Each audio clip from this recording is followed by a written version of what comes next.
itu merekrut 6 orang katanya. Itu untuk proses di KPUD DKI waktu mau pendaftaran jadi gubernur. 6 orang timnya ya. Nah, tim 1 itu 4 orang, itu mulai persiapan sampai pendaftaran. Itu ada nama David, Anggit, kemudian Isnaini, Eko Sulistyo. Nah, itu Widodo yang ngomong. Widodo cerita tentang 2012 gitu. Tapi 2015 terjadi penangkapan 8 orang yang jadi tersangka di Pasar Pramuka. Berarti ini ada rangkaian, ada rentetan. Gitu. Selama jaksa tidak bisa membuktikan asli kan gitu, maka akan jadi pertanyaan publik dan itu akan terus menerus. Meskipun kita berhenti, akan muncul 1.000, 1 juta orang lagi nanti yang akan mempermasalahkan ini. Karena tanya, nanti oleh kuasa hukum kita akan dicecar habis-habisan. Bang Rizal juga bisa tanya nggak? Boleh, boleh. Bahaya kita juga nanya, boleh kita nanya, gitu. Boleh. Jadi Pak Jokowi, nah inilah pertimbangan Pak Jokowi, berani nggak? Kita tantang malah, berani nggak masuk ke ruang sidang? Assalamualaikum warahmatullahi wabarakatuh, teman-teman. Waalaikumsalam warahmatullahi wabarakatuh. Saya dengan Bang Rizal Fadilah, salah satu dari 8-3 tersangka dugaan ijazah palsu Pak Jokowi, dan hari ini kita di Polda Metro Jaya. Ya, Bang Arif. Dan sekitar 3 hari yang lalu, apa yang disampaikan oleh Pak Budi, Humas Polda Metro Jaya, menyampaikan bahwa berkas perkara kasus dugaan ijazah palsu Pak Jokowi sudah dilimpahkan kembali ke Kejaksaan. Nah, ini mumpung ada salah satu yang ada di dalam berkas itu, kita minta tanggapannya. Bang Rizal, tanggapannya gimana, Bang? Ya, saya kira perlu diuji juga ya tentang baik kebenaran maupun respon dari pihak Kejaksaan Tinggi, gitu ya. Bahwa memang sudah dikembalikan ke Polda, iya. Kemudian sudah melakukan proses, iya. Nah, kemudian katanya, kalaupun iya gitu kan, dia telah mengembalikan, toh menunggu juga respon dari pihak Kejati tentang statusnya PS21 atau dikembalikan lagi. Bisa ya? Bisa, kembalikan lagi, ini kurang lengkap lagi, bisa. Makanya sering disebut bolak-balik itu, gitu. Karena perimpahan berkas perkara sering bolak-balik, bisa terjadi gitu. Satu itu gitu kan. Yang kedua tentu saja di sisi lain ada penilaian sebetulnya tidak layak lah gitu kan untuk diteruskan gitu kan, sehingga ada yang menyatakan bisa di SP3-kan gitu kan, bahkan bisa dimintakan dituntut dan sebagainya kan untuk itu. Tapi juga di sisi lain ada pandangan, jalan aja deh kalau memang benar gitu kan, benar keyakinannya kepolisian dan mungkin kejaksaan juga, ya silakan saja proses gitu kan, bahkan sampai ke persidangan, sehingga nanti ruang persidangan ruang publik. Jadi biar masyarakat yang tahu. Cuman di situ jaksa sekarang punya kewajiban untuk bisa membuktikan apa yang dipertanyakan oleh masyarakat tentang status ijazah Jokowi asli atau tidak. Sebab itu sudah disita kan oleh pihak Polda, baik ijazah SMA maupun S1 yang tanda kutip UGM, tanda kutip ya. Jadi masih ada beberapa kemungkinan ya, bisa P21, bisa juga dikembalikan lagi ya. Bisa. Nah, ini pertanyaannya, kalau seandainya seandainya dikembalikan dulu, ada batas waktu nggak ya pengembalian itu, harus berapa kali revisi bahasanya ya? Ya, sebenarnya nggak ada juga tapi batas waktu itu, makanya sekarang terjadi perdebatan itu, menyatakan untuk sekarang saja mengembalikan ke Kejaksaan Tinggi sudah lewat waktu. Nah, makanya itu Bang, kemarin katanya 14 hari kan. 14 hari, harus cepat-cepat. Nah, itu KUHP yang baru. Gitu ya. Nah, disinilah polisi mengatakan kita pakai KUHP yang lama, gitu. Jadi itu debatable di situ ya. Tapi katakanlah seperti tadi, sebenarnya yang perlu dilihat oleh pihak kejaksaan, apa memang secara prosedur benar, gitu kan, secara formil, baru secara materialnya, gitu kan, tentang deliknya dipenuhi nggak unsurnya. Kalau pihak kejaksaan mengatakan secara formil salah prosedurnya, gitu kan, kejaksaan yang menentukan, yang gitu menilai kan, menilai ya. Dia mengembalikan dan mungkin bisa tidak menerima lagi gitu. Atau yang kalau kedua, tidak menerima lagi, bahasanya apa nanti jadinya? ya tidak bisa dilanjutkan, gitu, selesaikan. Berarti P19 atau ya kayak SP3 jatuhnya apa? Kayak bus patah saja. P21. Kan kalau P21 katanya sudah P19 abadi. Bisa itu Bang? Gak secara bisa. prosedur hukum ditolak maksudnya? Itu nggak bisa. Kejaksaan itu nggak wajib untuk menerima semua yang nggak wajib melanjutkan ya. Melanjutkan. Kalau memang nggak layak gitu kan, secara prosedur salah, kemudian secara material tidak memenuhi unsur menurut kejaksaan, bagaimana dia nanti menuntut? Kan di depan persidangan, dia akan kesulitan menuntut JPU ketika menuntut kesulitan, lebih baik tidak terima. Buat memang dipaksakan juga nggak bisa kan gitu. Jadi sangat kemungkinannya bisa kembali perbaiki, bisa kembali tidak kembali lagi. Tapi kalau misalnya nih ya, misalnya tadi seperti skenarionya Bang Rizal misalnya ya, misalnya dikembalikan terus nggak diterima lagi sama kejaksaan. Tapi kan Bang Rizal dan kawan-kawan ini sudah ibaratnya apa ya, sudah waktu, tenaga, apalagi ini harus wajib lapor, ini kan kerugian kan, baik secara material maupun moral mungkin bisa jadi ya. Diomongin banyak orang, kan Kurnia, ada Bang Rizal, ada Bang Rustam, ada Pak Roy, ada Dr. Tifa yang sekarang nih. Nah ini gimana nanti prosesnya kalau seperti saya itu? Saya kira kesalahannya ada di mana gitu kan. Kalau memang kita dikembalikan kan berarti tidak terbukti. Berarti itu laporan palsu. Maka kita punya tuntutan ke Jokowi langsung. Berarti bisa tuntut balik nih bahasanya. Tuntut laporan palsu. Ketika nanti tidak bisa dikembalikan, tidak dijalankan, mungkin SP3 gitu kan, diberhentikan gitu kan penyidikannya, ya maka laporannya laporan palsu. Nah sekarang enak, kita bisa tertawa-tawa gitu kan. Woi Jokowi, bagian ente lu gitu, gue segera tuntut sekarang. Dan itu mah pembuktiannya gampang gitu mah, nggak usah susah. Dengan ditolaknya ini itu bukti gitu. Itu paling mudah membuktikannya untuk menuntut balik atas dasar pelaporan palsu. Ngomong-ngomong ini soal Pak Jokowi, kemarin kan kita lihat di salah satu video ya, video salah satu termulah bahasanya, yang habis rapat dengan Pak Jokowi katanya 1 jam, dan katanya Pak Jokowi marah sampai gebrak meja. Bang Rizal nonton nggak video itu? Iya, ada satu podcast. Jadi satu podcast itu dia ada salah satu pendukungnya Jokowi yang ikut rapat. Katanya marah lah Pak Jokowi karena nggak sesuai waktu. Iya. Dan ini prosesnya lama banget. Nah, gimana itu Bang? Kenapa itu? Iya. Itu secara ini Bang. Secara psikologis. Gitu kan, sebenarnya mungkin saja sudah ada janji, yang namanya kasus begini bisa jadi deal-dealan gitu. Kami selesaikan gitu kan, gitu, asal biaya keluarkan mungkin ya kan gitu kan, dikeluarkan biaya tapi nggak selesai dalam waktu yang dijanjikan, bisa saja beralasan karena inilah, karena itu, karena ini gitu kan. Ya pasti marah juga kalau kita aja gitu kalau misalnya dijanjikan dugaannya begitu gitu kan. Tapi yang jelas sebenarnya sudah harus, yang bersangkutan harus sadar dong bahwa ini masalah ini masalah publik yang memang diragukan tentang status ijazah palsu, ijazah asli saya palsu gitu kan, diragukan ini gitu kan. Bahkan dugaan ijazah palsunya kuat.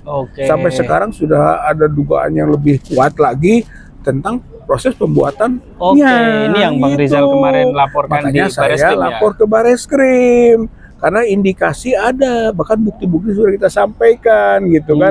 Walaupun bukti itu harus tindak-lanjuti oleh kepolisian, makanya Dumas kita, pengaduan masyarakat mengadu gitu. Ini ada ini yang mencurigai pembuatan itu di Pasar Pramuka. Dokumennya Jokowi, bukan hanya ijazah, dokumen lain mungkin waktu proses pendaftaran di KPUD DKI dan juga waktu Pilpres di KPU pusat gitu kan. Selidiki dong gitu, karena indikasinya kuat gitu. Itu pengaduan kita kemarin gitu. Nah sejauh apa Bang sekarang prosesnya setelah diadukan itu? Ya memang belum ada gitu, tapi kita juga yakin gini ya, mudah-mudahan ya, ini harapan kita pasti percaya kepada penegak hukum ya gitu kan. Kayak dulu waktu kita mengadukan masyarakat waktu TPUA gitu kan. Waktu masih ada Pak ES. Masih ada ya. Pak ES. Masih eksis. Masih eksis. Terus itu gitu kan, walaupun nggak ikut konpres ya, tapi kan atas persetujuan ya, dulu. Nggak ikut terlibatnya masif nggak gitu kan. Nah tapi jalan lah. Waktu itu juga kita akhirnya ada surat perintah penyelidikan ya dari kepolisian tuh 6 bulan kemudian. Tapi katanya itu kan kami juga berjalan katanya sebelum ini. Nah, kita juga walaupun 6 bulan ya. Walaupun 6 bulan nggak jalan gitu kan. Nah, kita juga harapannya kita mengadukan 1 pekan yang ke belakang jalan juga dia harapannya gitu ya. Tapi kalau enggak juga kita mau masukin lagi loh bukti-bukti baru. Apa yang sekarang bukti Bang Rizal dapetin? Saya kira ini yang cukup penting yaitu hasil dari kesaksiannya Widodo di iNews. Widodo itu yang awalnya oleh bukan Pak Joko Widodo. Widodo yang mana? Tapi itu CS-nya Pak Jokowi. Jadi Jokowi itu merekrut 6 orang katanya. Itu untuk proses di KPUD DKI waktu mau pendaftaran jadi gubernur. 6 orang. Timnya. Nah, tim 1 itu 4 orang, itu mulai persiapan sampai pendaftaran. Itu ada nama David, Anggit, kemudian Isnaini, Eko Sulistyo. Nah, itu Widodo yang ngomong. Gitu. Itu memang berdasarkan keterangan dari Widodo. Kemudian katanya Widodo saya di tahap kedua. Yaitu waktu setelah pendaftaran menuju kampanye. Itu. Dan nanti yang terakhir Sigit kalau nggak salah ya. Sigit yang terakhir itu di kampanye katanya. Jadi 6 orang itu adalah orang direkrut oleh Jokowi gitu. Nah, orang Solo ini disebutlah oleh Beator mungkin tim Solo. Nah, tim Solo ketemu tim Jakarta yang mayoritas PDIP. Ada juga yang Gerindra gitu kan. Nah, mereka kemudian melangkah. Nah, melangkahnya kemana? Ini yang kita sedang duga dikaitkan dengan keterangan yang lain ke Pramuka. Ke Pak Iman ketemunya, ketua tim sedulur Jokowi. Orang yang berada di ruang Pramuka itu Pak Iman. Pak Iman, ya ini skenario yang kita bayangkan. Diduga begitu. Pak Iman perintahkan lagi ke memang pelaku di belakangnya. Gitu. Jadi yang ngerjakan itu bukan Pak Iman di belakangnya, tapi orderan Pak Iman. Nah, di belakang itu adalah orang-orang yang ditangkap. Dalam siapa itu? 2015 ada penggerebekan. 2015 loh. 14 itu baru jadi presiden Jokowi. 2015 November ada penggerebekan dan 8 orang dijadikan tersangka, yang ditangkap 23. Itu kasus apa itu, Bang? Kasus pemalsuan ijazah di Pramuka. Gitu. Iya, diproses itu sampai inkrah tuh, sampai ke Mahkamah Agung. Dihukum 8 orang pemalsu ijazah, pemalsu dokumen, ada akta nikah, ada KTP, segala macam dibikin oleh dia. Nah, sehingga dugaan kita dalam konteks tadi desain skenario yang kita maksudkan adalah begitu. Jadi setelah Pak Iman perintahkan ke belakang yang bikin, karena 2012 itu. Itu berarti pas Pilkada DKI ya? Pilkada DKI 2012. Widodo cerita tentang 2012. Gitu. Tapi 2015 terjadi penangkapan 8 orang yang jadi tersangka di Pasar Pramuka. Berarti ini ada rangkaian, ada rentetan. Saya coba mencari di Google lah, googling gitu kan, tentang proses hukum yang dilakukan oleh 8 orang ini. Nggak ada itu. Hilang itu. Yang ada hanya penangkapan penggerebekannya saja. Sehingga sulit sekarang saya ingin mendapatkan data mengenai proses hukum terhadap 8 orang itu, jadi menimbulkan kecurigaan, jangan-jangan ada di situ gitu pembuatan ijazah Joko Widodo. Dugaan kuat ini. Pramuka. Nah, berdasarkan laporannya dari Bang Rizal itu kan ada banyak sekali nama ya tadi. Tadi Bang Rizal menyebutkan ada Eko Sulistyo, ada Pak Iman, dan ada beberapa orang yang lain. Nah, menariknya kan sekarang ini belum ada keterangan resmi dari mereka ya, baik itu belum bantahan. Sebetulnya harusnya cepat membantah kalau memang mereka Tidak, gitu dari orang-orang kita sebut. Walaupun ke laporan ke Barreskrimnya kita minta ada kualifikasi, nggak semua lo pelaku gitu. Ada keterlibatannya variasi, gitu kan. Di mana keterlibatannya Yuri Andrianto, misalnya kan ketua KPUD DKI, mana juga Prasetyo, gitu kan, PDIP yang punya peran besar, gitu kan. Mana juga nanti Pak Iman gitu kan, mana Eko Sulistyo ketua KPUD Surakarta yang juga kemudian jadi inti dari pendaftaran di DKI gitu. Mereka harus diuji oleh polisi mana yang paling berperan, karena pasti tidak semua sama gitu. Jadi maksud saya nama-nama itu kita sebut sebenarnya kalau pihak kepolisian profesional sedikit saja ada nama tertentu dikejar. Iya, harusnya begitu. Biasanya begitu kan? Biasanya begitu. Apalagi itu tebal gitu kan, banyak ya. Garis-garisnya tebal untuk kemungkinan orang-orang ini. Bahkan kita eksplisit kan menyebut pasar pramukanya gitu. Udah jelas. Mantan pasar pramuka. Sekarang udah kebakar. Dibakar atau dibakar kan? Itu diajukan sebagai bukti juga. Iya, gitu. iya. Seperti itu Pak Arief. Oke, berarti sampai dengan hari ini masih menunggu proses dari Barreskrim, dan kita siap-siap juga memasukkan lagi tadi antara lain keterangan Widodo itu, karena itu penting itu. 4 orang yang menjadi tangannya Jokowi ketika melakukan persiapan sampai pendaftaran.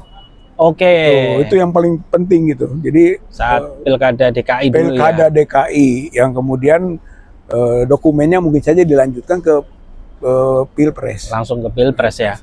Bang, ini kan berarti ada 2 hal nih. Yang pertama adalah kasusnya Abang sendiri yang sebagai tersangka sekarang sudah dilimpahkan ke Kejaksaan. Katanya. Di sisi lain Abang juga melaporkan ke Barreskrim Polri. Nah, ini kalau dalam skenario hukum nih mana duluan, dan apakah misalnya nih Kejaksaan nanti P21, nah terus Barreskrim Polri gimana ceritanya nanti? Ya, seharusnya tahap utamanya Polri ini objektif, dokumennya uji dulu asli atau palsu. Kan kemarin katanya asli. Iya, tidak pernah mengatakan asli. Oh, identik deng ya, sorry. Iya kan, identik itu bukan otentik.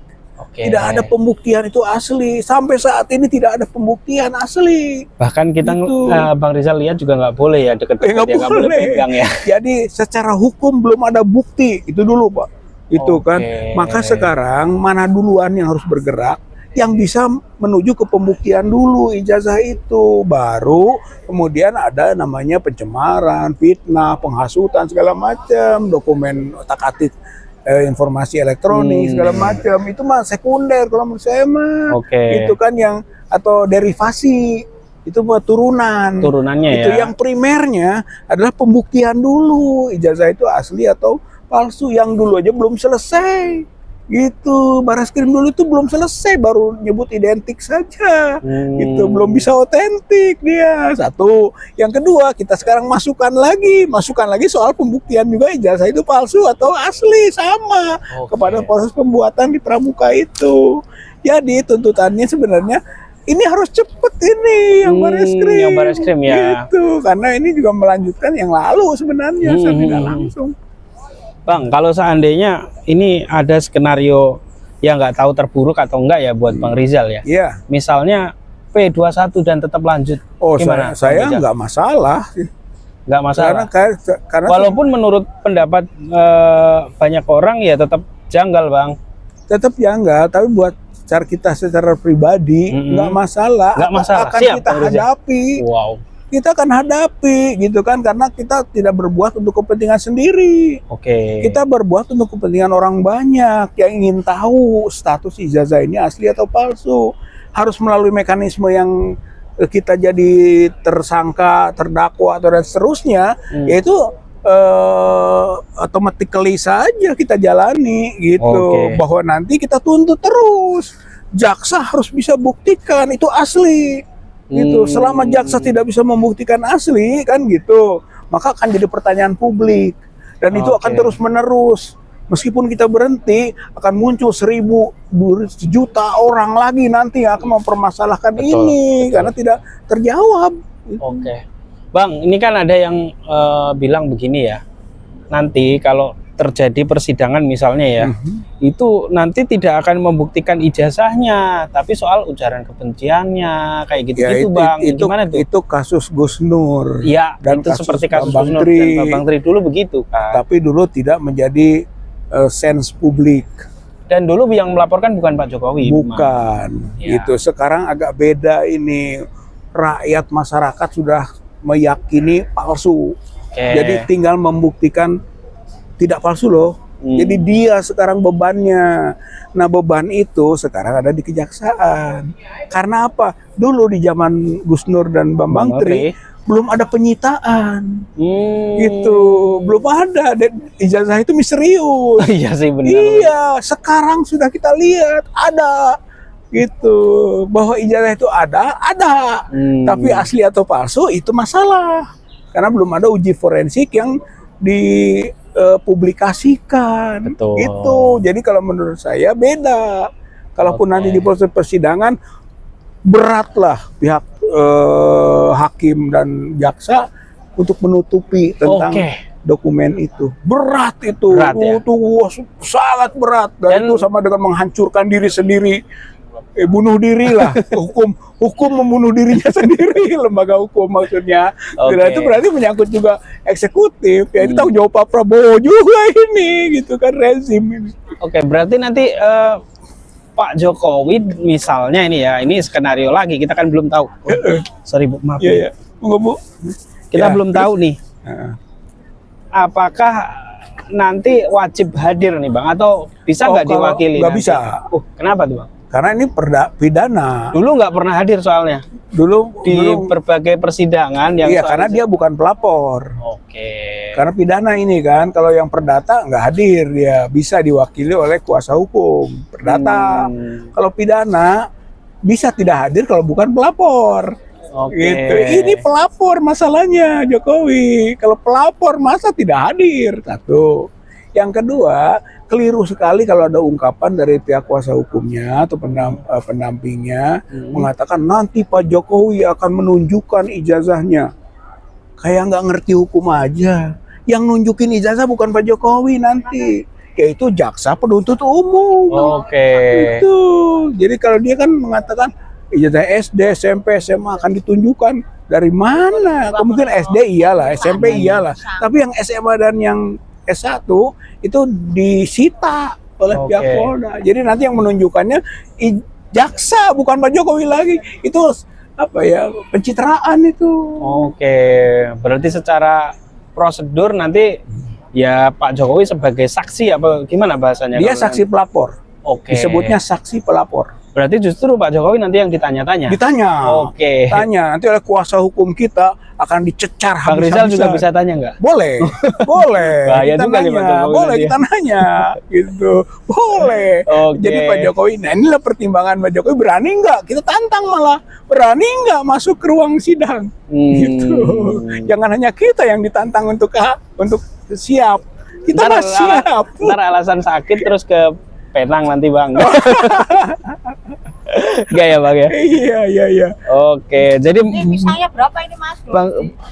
Bang Rizal tetap optimis berarti ya? Mau P21 atau tidak masih tetap Insya Allah, karena kita tadi berangkatnya dari paradigmanya bukan kepentingan pribadi gitu kan. Kepentingan merepresentasi masyarakat yang sedang mempertanyakan apakah ijazah Jokowi palsu atau asli. Jadi sampai situ.